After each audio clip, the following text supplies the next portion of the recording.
Let's understand in detail the structure of a neuron.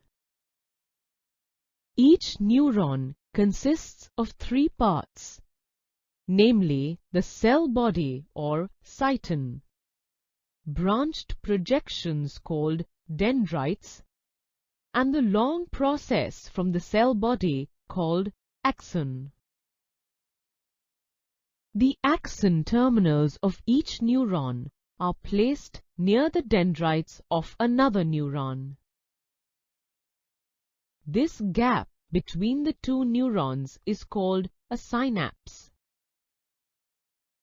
All such axons or nerve fibers are bundled and enclosed in a sheath to form a nerve.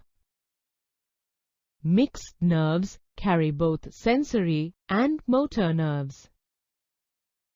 When a neuron is stimulated, the dendritic tips of the nerve cell generate a tiny electrical impulse.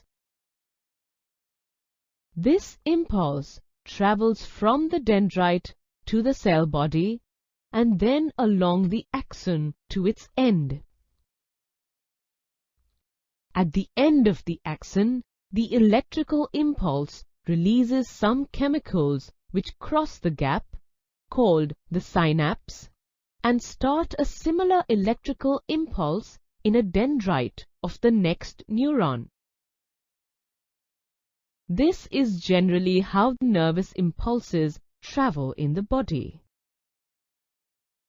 This process continues till the impulses from the neurons are delivered to other cells, such as muscle cells or glands.